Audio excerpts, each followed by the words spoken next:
Hey guys, this is Andrew with rockclass101.com, and in this week's ukulele lesson, Steven's going to be teaching you arguably one of the most beautiful classical compositions, Prelude in C.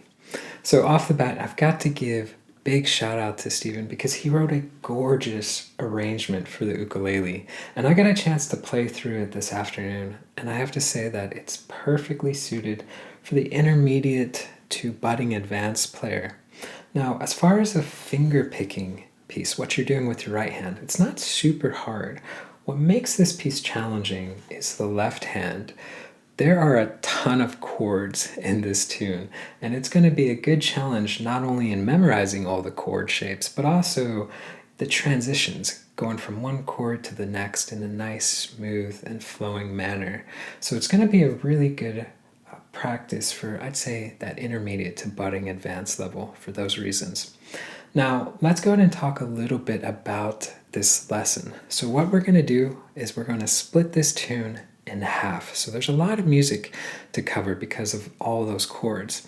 So in this video, you guys are going to learn the first half of the tune, but if you want to learn the second half, we're going to be teaching that in the part 2 lesson, which is available at this link right here. Or you can go to the site, rockclass101.com, and do a search for Prelude in C.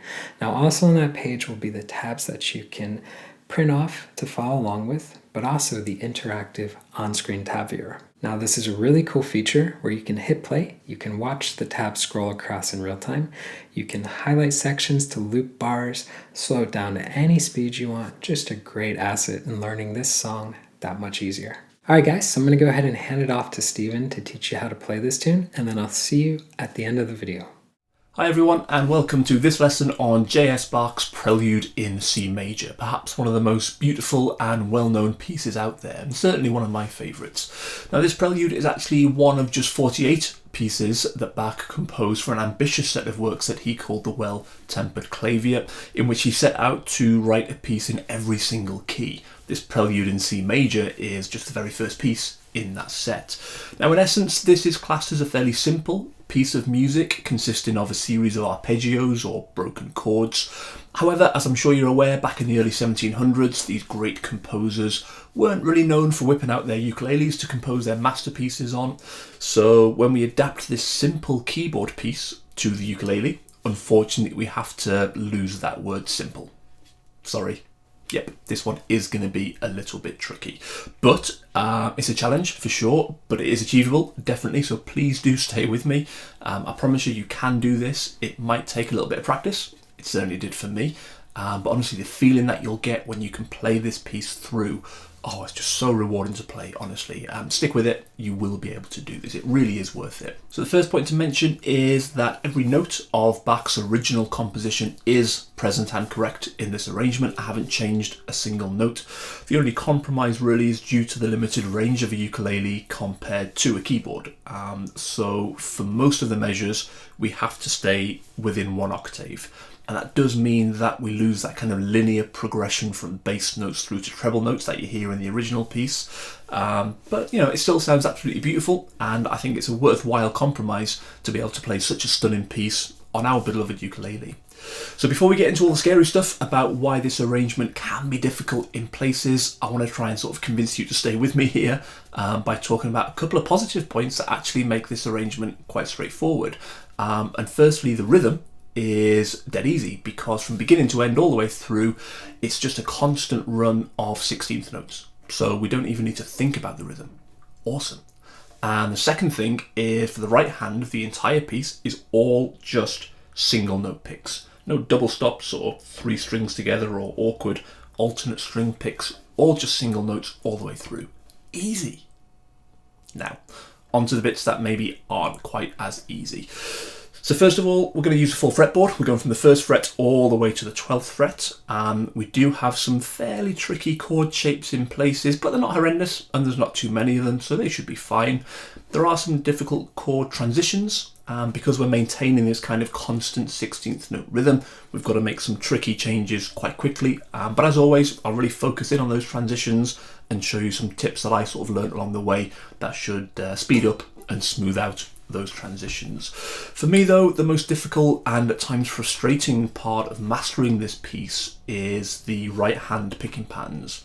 Although we are just doing these single note picks, every measure has a kind of different picking pattern to the one before it, and that can get a little bit confusing when you're trying to learn this piece, but it is definitely 100% achievable and you will be able to do this. You just might need to be quite patient, certainly practice a lot, and eventually it definitely will come.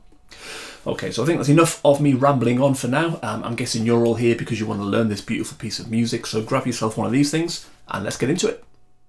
Okay, so in terms of playing this piece with the right hand, we'll go with the standard thumb takes the G string, index finger takes the C, middle finger takes the E, and ring finger takes the A string. So we'll use that right hand picking style all the way through. Another thing about this piece which makes it quite straightforward is that each measure is kind of split into two. The first half of the measure, once we know that, we then just repeat that for the second half of the measure. So that's quite straightforward. So if you've got the tab in front of you now, if you're looking at the sheet music, really you've only got to kind of learn half of that, so that's quite good as well. So if we look at measures 1 and 2, they should sound like this.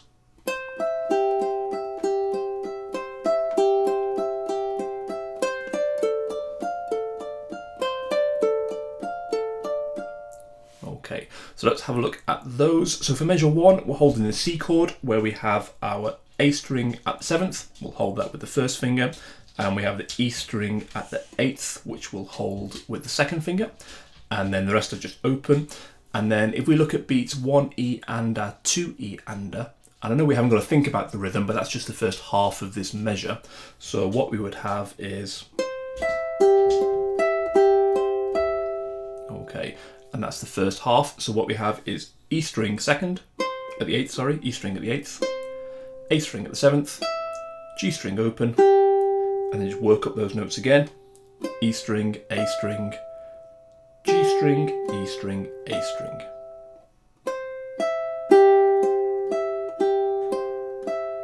Okay, so that's the first half of the measure, but in the second half of the measure, we just repeat that once again. So pretty straightforward there for measure 1. In terms of performance, I would think about sort of accenting slightly. Accenting, putting an accent on beats 1 and 3. Okay, so if you think about beat 1 being just a little bit louder, kind of putting an accent on there, and then on beat 3, another accent.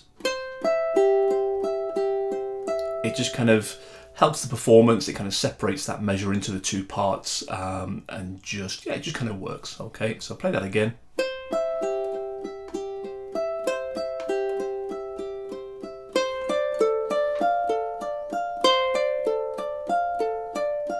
Okay, so I was really exaggerating that accent there. You wouldn't quite play it as loud as that, but it's just to show that on beats 1 and 3, we just kind of put that accent on there. Okay, so on to measure 2, and we're just starting with this E string at the 8th fret, which we're just holding already as part of our C chord. So beat 1 of measure 2, we'll play that E string at the 8th, but we'll leave this A string at the 7th on so that can ring for as long as it can.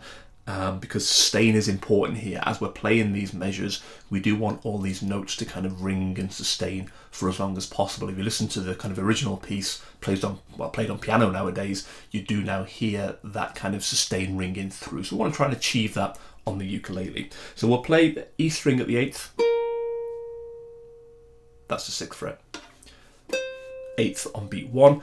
And then as we play it, we'll lift this first finger over to the G string at the 7th, and then we'll just play that with the thumb, just as we need it. Then the next note is the C string at the 9th, so we'll just put that on now. We don't need to put it on before that. We'll add it on just as we need it. Third finger takes that, so we play that there.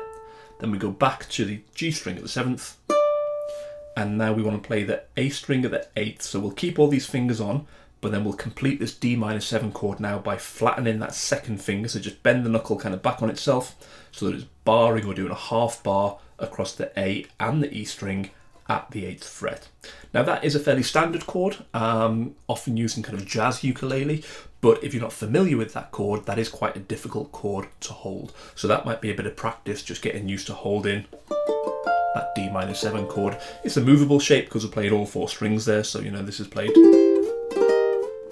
all over the neck, and you can just practice holding that. But when you're happy with it and we've got it in place, we're now holding that full chord there on beat 2, and we've just played that A string at the 8th on beat 2. So for the rest of the measure, we just hold that chord now. Nothing else has to happen with the left hand. We just pick the notes around it. So we carry on after beat 2, we have C string at the 9th, back to G string at the 7th, and then back to A string at the 8th. And that's that first half of that measure. Try that again. And then we just play that once more, again accenting beat 3.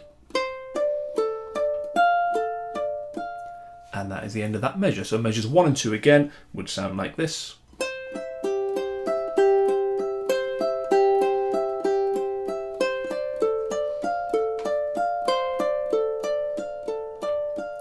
So let's have a go at playing those 2 measures through together now.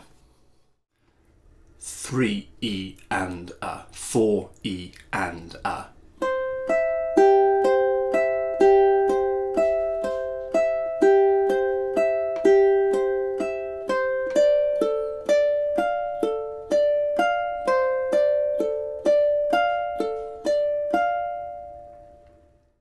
On to measures 3 and 4 now, they should sound like this.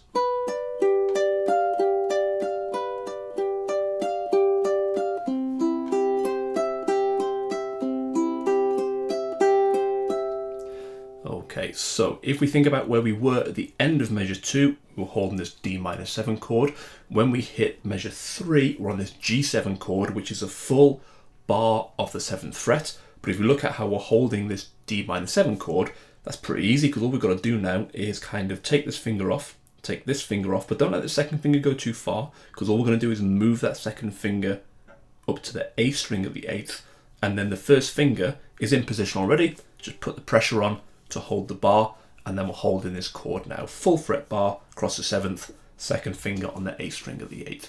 And now we're just picking the notes around this chord, so this stays on for the entire of measure 3. The left hand is now done. We just hold that and pick the notes. So again, if we look at 1 E and A, 2 E and A, the first half of the measure, we want E string, try that again, E string, G string, C string, G, A, C, G, A. So try that again. That's what we're going for. But in the second half of the measure, just repeat that once again. Okay, brilliant.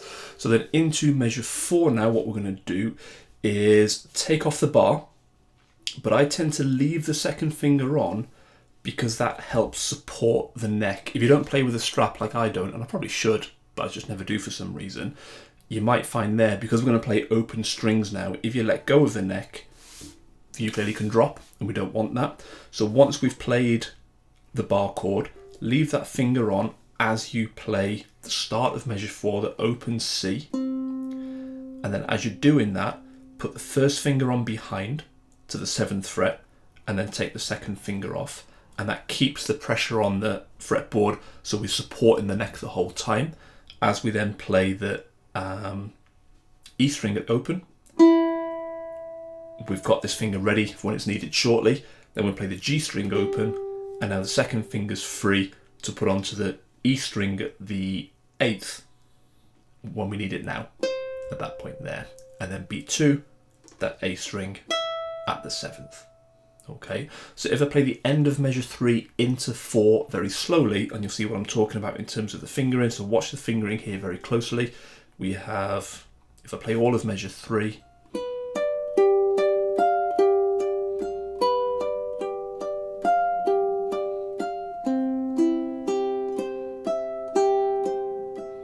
okay, so you see that little finger in there just as we get into measure 4, just helps that transition, keeps it smooth, and keeps the fretboard supported. Okay, so if we look at the beginning of measure 4, we've just played that.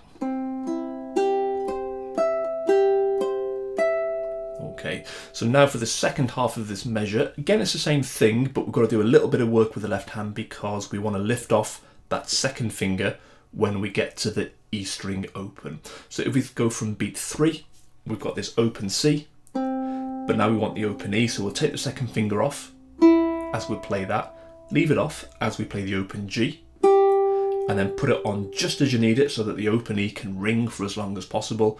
Now when we need it back on the 8th, put it on, pick it, then on beat 3, so in beat 4, we've got the A string 7th, open G, E string, A string. Okay, so that measure again, quite slowly.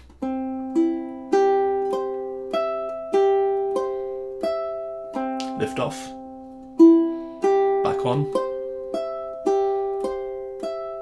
Okay, so measures 3 and 4 once again.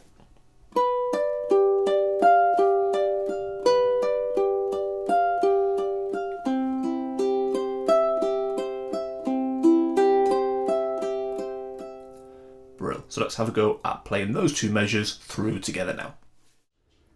3 E and A, 4 E and A.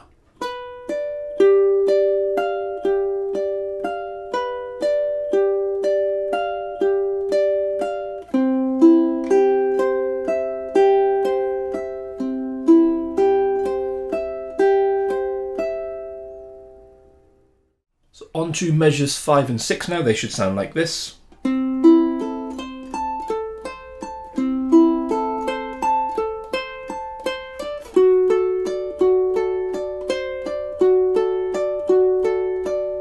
Okay, so measure 5, we're on this A minor chord, but we're just starting with all open strings. So the first 3 notes are just the C open, E open, A open. And then we need the E string at the 8th, so we use the first finger for that. Put that on there, pick that single note. And then we want the A string at the 12th, we use pinky for that one. And now we need the C string at the 9th, so we use the second finger for that. And just put it on now when we need it, don't put it on before. That lets the C string obviously ring for as long as possible from beat 1. So we'll just put it on now and pick that. And then back to the E string at the 8th, and then A string at the 12th. And that completes that first half of that measure. The second half of the measure we just repeat it again, but rather than take all 3 fingers off to open up those strings again, if we do that all at once, all of a sudden, that's going to give a kind of staccato sound that we don't want. Remember, we want the opposite of that. We want these notes to ring for as long as possible. So I would keep them on and I would peel these fingers off as we need the open string underneath them. So start with the open C, take this finger off, then take the first finger off for the open E, and then take the pinky off for the open A. And then just put the fingers back on as before. First finger back onto the E string at the 8th, pinky on A string 12th, C string 9th, and then pick the E and the A string. Okay, so that measure again.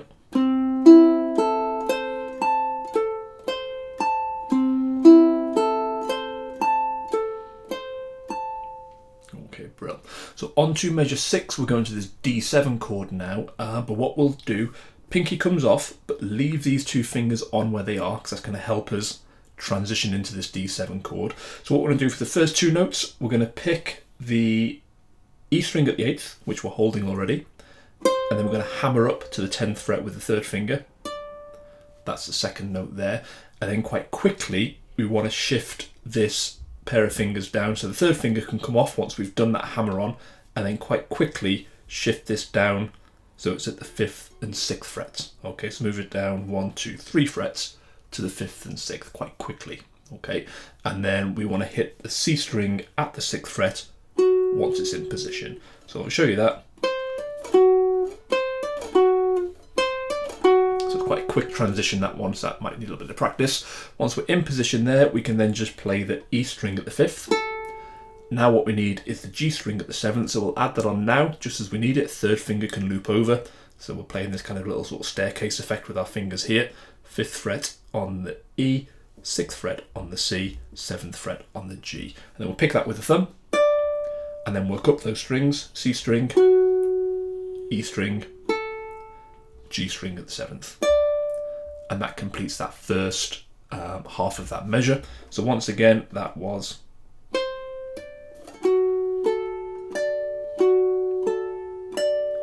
Okay, so this is slightly different in that we're not just repeating what we've just done, because we did a little cheeky hammer on and move down to aid the transition.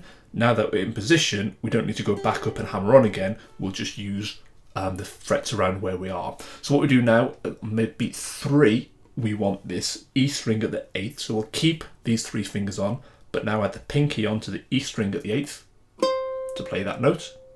And then we'll just go back, working up the strings from the G, the C to the E.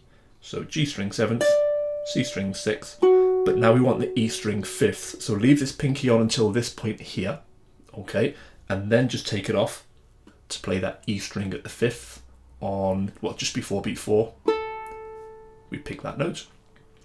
And then we just work up the strings again, G, C, E, back to G with the thumb. Okay, so that measure on its own once more is quite slowly. Well, these 2 are on to begin with, so keep those on and then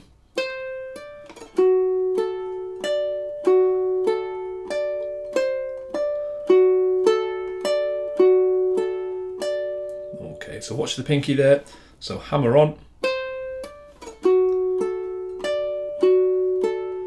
pinky on, pinky off. Okay, so try and get the timing of that pinky so that everything can sustain for as long as possible. Try timing it so it just goes on when it's needed, and then it comes off just before we need that E string at the 5th, and that'll help everything ring and sustain. So 5 and 6 again.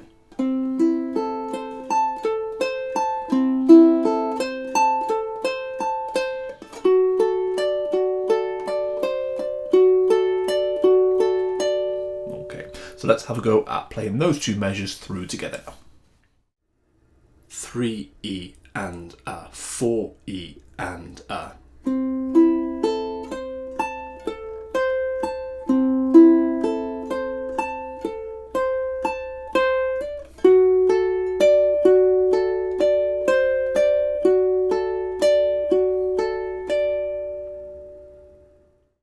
On to measures 7 and 8 now. They should sound like this.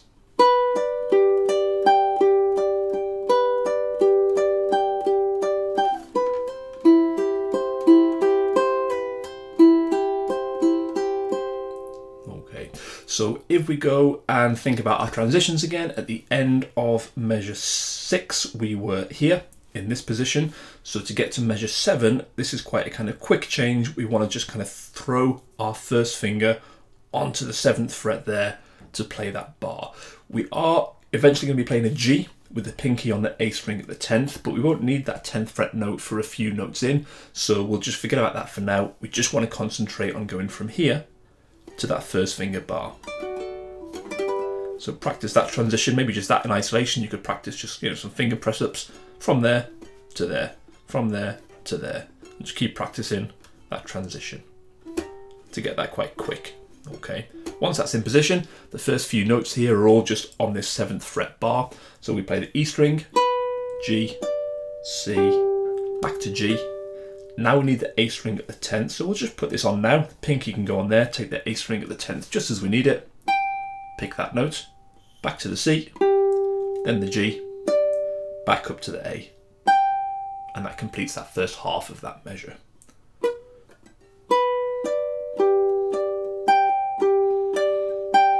Okay, so repeat that once more.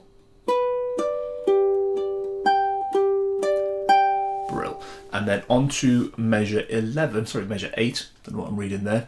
We're then going to shoot back down here to the 2nd fret. So again, this is quite a quick transition, but there's no chord shape to hold. We just want to put our first finger on the A string at the 2nd. So we haven't got much to do here. It's just quite a distance to get, okay? So once we've played that last 10th fret A string pick, we just want to shoot the finger down to the A string at the 2nd. Pick that single note, and then hammer up to the 3rd fret, and then E string open, G string open, A string at the 3rd, we're holding it there, E string open, G string open, and then we want to do this pull off hammer on. So have the first finger on the 2nd fret behind the 3rd fret there, pick the 3rd fret, pull off onto the 2nd, but then hammer it back up to the 3rd. Okay, so we pick once for those 3 notes. 1, pull off, hammer on. Okay, then after that, back to the E string third. Sorry, E string open, G string open, A string third, E open, G open, and then A string third. Okay, so that measure again, just that measure 8.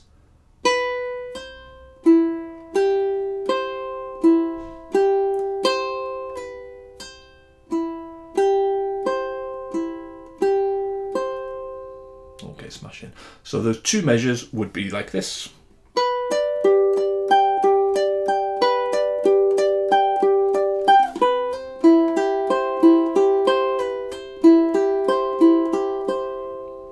Great. So let's have a go at playing those two measures through together now. 3 E and A, 4 E and A.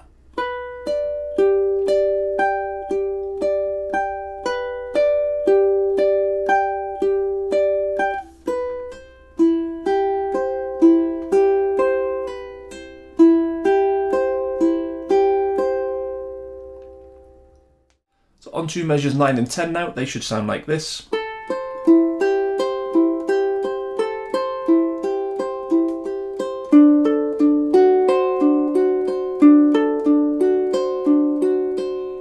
Okay, so from the end of measure 8, we were on this A string at the 3rd fret with our 2nd finger. So we'll leave that on, we'll keep that there, that's needed for measure 9. So we're going to build up this A minor 7 shape, but just as we need it. So the first note of measure 9 is the E string at the 5th, so we'll use the pinky, we'll put that on and we'll pick that note. Then we go up to the A string at the 3rd, which we're holding already. But now we want the C string at the 4th, so we'll put this on just now, just as we need it. 3rd finger can loop over, take that C string at the 4th, and when we hit that note, we're now holding our A minor 7 chord, so those fingers just stay on now. That left hand's now done for the rest of this measure. So if we carry on with the measure, we then go to the G string open, and then we go A string, C string, G string, A string, and that's that first half of that measure.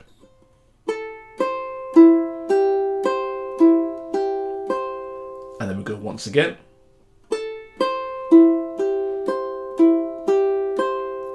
And that's that measure completed. Then into measure 10, we're going to move to this D7 chord, a different version of a D7 chord to the one that we had before. So what we're going to do is keep this finger on. So these two are going to come off, but we'll keep that 2nd finger on because it can ring and we need it in a moment anyway.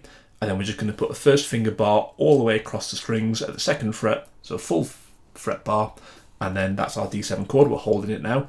And then we're just going to pick the notes of this chord. The left hand is now done for this entire measure. So we go C, G, back to C, E, A, then C, E, A. And that's the first half of that measure. Okay, then repeat that once more. That's that measure done as well. Okay, so measures 9 and 10 once again.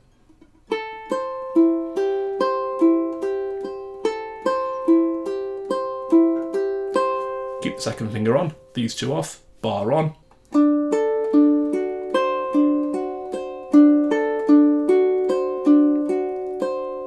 Okay, so let's have a go at playing measures 9 and 10 through together now. 3 E and A, 4 E and A.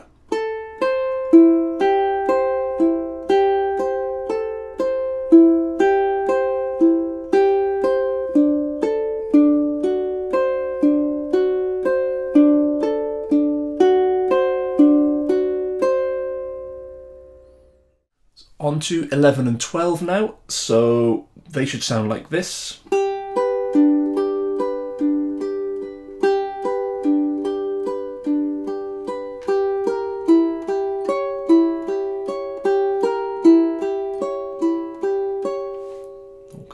So once again, if we look at where we were at the end of measure 10, we were holding this D7 chord.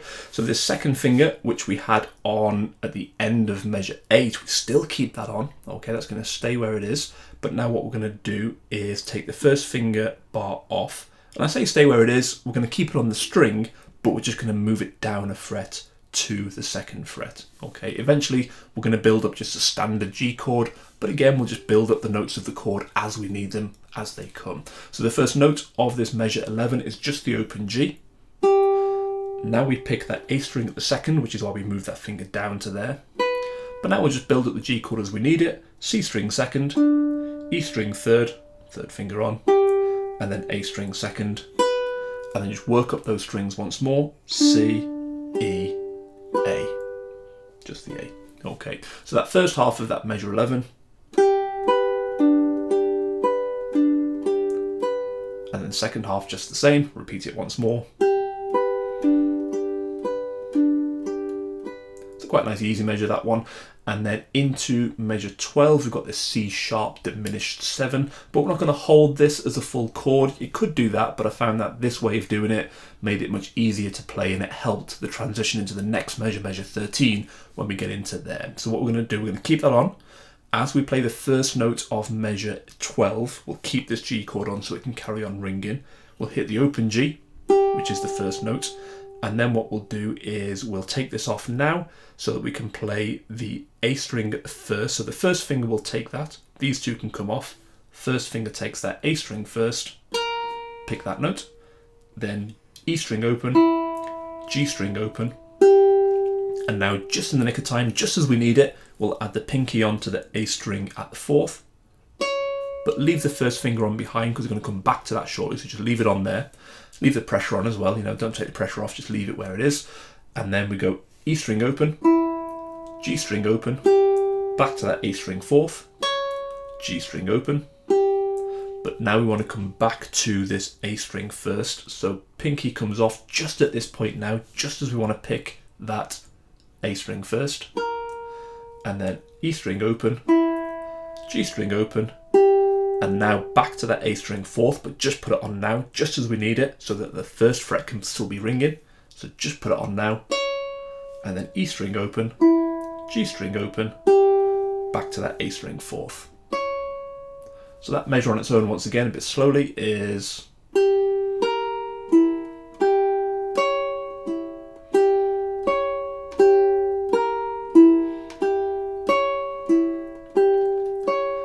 So again, if you just try and time that pinky so that it's kind of coming off and going back on just at the right moments, just as it's needed, and just before it's not needed when you take it off, yeah, that'll just help everything ring for as long as possible. So those two measures, again, 11 and 12, we have...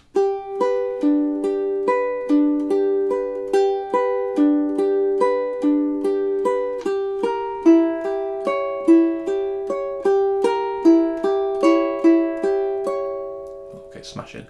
So let's have a go at playing those two measures through together now. 3 E and A, 4 E and A.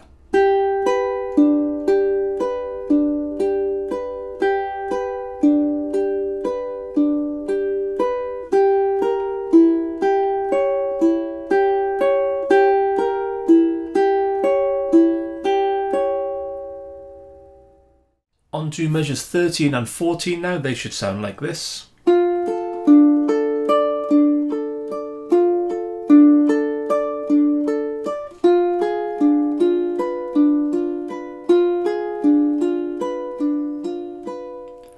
Okay, now this is a little bit of a tricky section, these two measures, 13 and 14. The chords are quite tricky and the transition between these two measures is quite tricky as well, so we'll look at these in a bit of detail. So once again, if we look at where we were, end of measure 12, we just had our pinky on the A string at the fourth, everything else was open. So from here, what we want to do is start building up this D minor chord, but once again, we'll build up the notes as we need them. We haven't got to put the whole chord on straight away. All we need to begin with is just our E string at the first fret. So we'll just take the pinky off, and we'll just put that first finger on the E string at the first, pick that, then the open A. Now what we want to do is complete our D minor chord by adding on the C string and the G string at the second fret. Now I tend to do a second finger hinge bar on those, where you loop it up so that it doesn't mute the E string behind, because I find it easy then to stretch my pinky out. You could, if you prefer, just hold a normal D minor chord, use these two fingers to fret the C and the G at the second and stretch your pinky up. I find that more uncomfortable. I don't like that way, but you may prefer it, so whatever works for you. But I'm going to go with that way because I prefer that. So once we put that on, our third note into this measure, we have our C string second. So we pick that, G string second, and now just as we need it, we'll just put it on now, A string at the fifth, pinky stretches up to take that. And then we complete the first half of this measure, back to the C string, G string, then A string. Okay, so if we start from where we were, just that first half of that measure again, just on the E string first.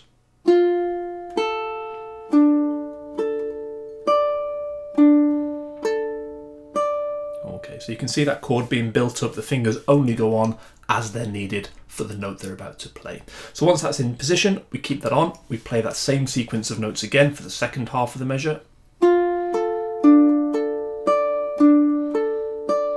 Okay, so now we've got a tricky change into this B diminished 7 chord because we want to get from here to here. And that is quite tricky, but again, we're not going to try and do the whole thing. We're just going to add the fingers on as we need them. But even that first finger is quite a tricky one because we want to get the second finger. Now, even if you're playing it this way or this way, the second finger's kind of in the same place and we've still got to get it onto the E string at the first fret. So what I would do at the end of measure 13, as you're playing this last note, this A string at the fifth, think about kind of taking these fingers off and getting that second finger in position on the E string at the third. So as we play that final fifth fret note, at the end of measure 13, these fingers are coming off, that second finger jumps down onto the E string first, just in time to play it, which is our first note there of measure 14. Okay, so if I play the second half of measure 13 into that first note of measure 14, we're after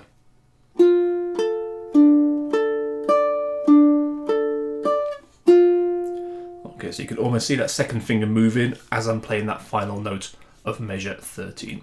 So once we've played that first note, we're then just going to build up this B diminished 7 chord as we need the note. So the second note we need is the G string at the first, so we'll put the first finger on as we play that.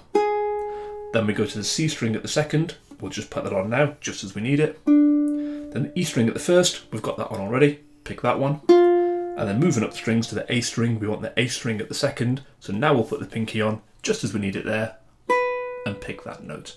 And then we just work up the C, the E, and the A to complete the first half of that measure. So that first half again, just building it up.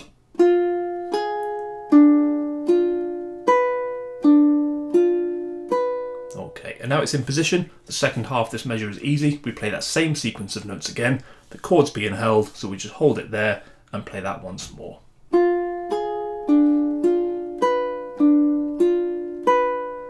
Okay, brilliant. So those two measures once more should sound like this.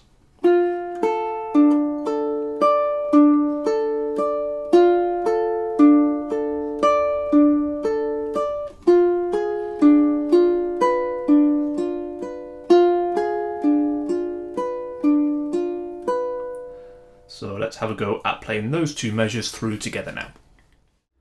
3 E and A, 4 E and A.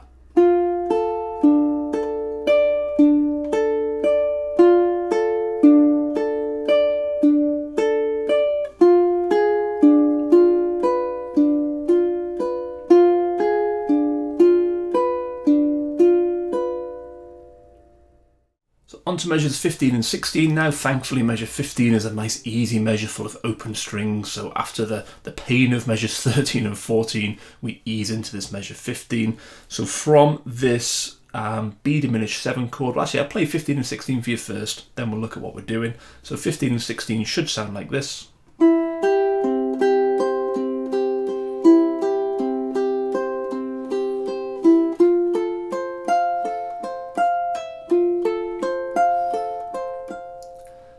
Something about those two measures, that C into that F major 7 chord. I think because we've got a slight change there, we've been playing kind of C's and D's and G's all the way through. We then jump into this F major 7. That change I think is just beautiful. I think these two measures are my favourite measures. I don't know why. Should you have favourites? I don't know, but I do. There you go. These are mine.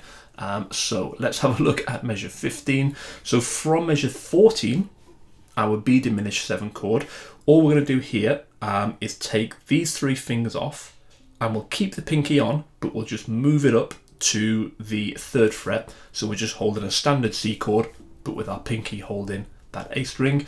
But the first few notes aren't that pinky. The first few notes are just open. So we just have E, G, C, back to G, then the A string, back to C, back to G, and then A. Okay, so that first half of that measure, nice and simple, mostly open strings, just on a C chord. And then we just do that once again, as before, just repeat that first half for the second half. Okay, lovely. And then what we're going to do is move into this F major 7 chord, but again, build it up note by note. The first note is just the open E, which is there on purpose to kind of allow us to start shifting our first finger up. So don't just play that open E and then think, right, what am I doing now? The purpose of that open E is to allow you to be moving the first finger up as you're playing it, so it's ready then to play the next note, which is the C string at the 5th, but we play that by putting the bar on, because for the rest of this measure 16 now, we want to be holding a 5th fret bar all the way across. Okay, so as you play that open E, the first note of this measure, bring the finger up, place it on the whole fret, but pick out the C string at the 5th as you do that. Then we're going to play the E string, then the G string. Now we'll put on the pinky just as we need it, so the 8th fret on the A string, pick that, then the E string, 5th, G string 5th, and then back up to the A string 8th. And that's that first half of measure 16. So once again, we'd have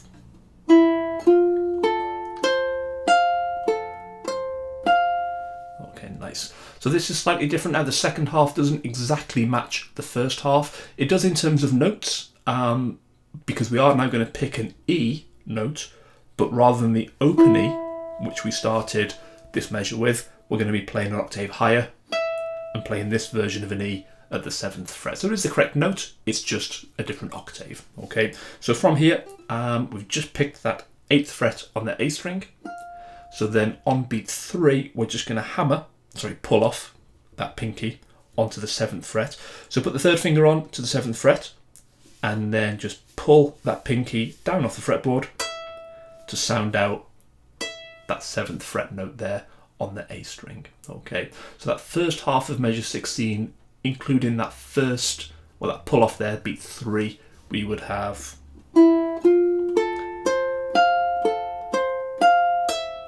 that's how we get that note there. And then the rest of this measure now, we just play C string 5th, E string 5th, G string. Now we want to put the pinky back on to the 8th fret, and then the E string and the G string, and then we pick that A string once more at the 8th fret. But this one can come off the 3rd finger behind, because when we get into the next measure, we're going to pull that off just onto the 5th fret. Okay, so that finger comes off there. So that measure again, just that measure 16, we would have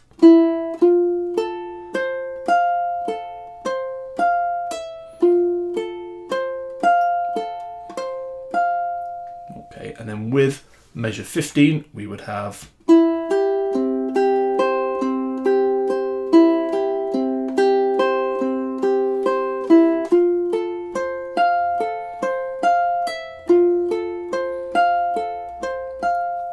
okay, smashing. So let's have a go at playing 15 and 16 through together now.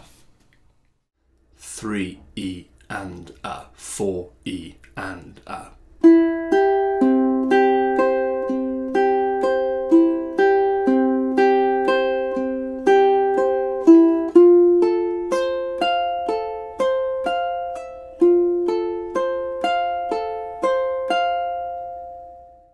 Alright guys, so first off I've got to give you a big round of applause because you've made it halfway through this tune.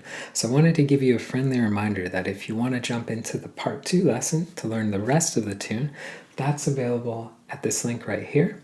Or you can go to the site rockclass101.com, do a search for Prelude in C. Now Also on that page were the tabs that you can print off, follow along with, keep for your records, plus the really cool interactive on-screen tab viewer. So you can literally hit play, you can watch that tab scroll across in real time, highlight bars, loop sections, slow it down to any speed. A really great tool, especially for this tune, which has so many chords in it. So you can really practice going from one chord to the next, getting the transitions down nice and smooth, and you can do it at your own pace. You can set it incrementally. You can go 33%, you can go 66%, you can go 100% if you're at that level already. So it's up to you. So guys, again, I hope you enjoyed this lesson. We'll see you in the part 2 one, but until then, take care.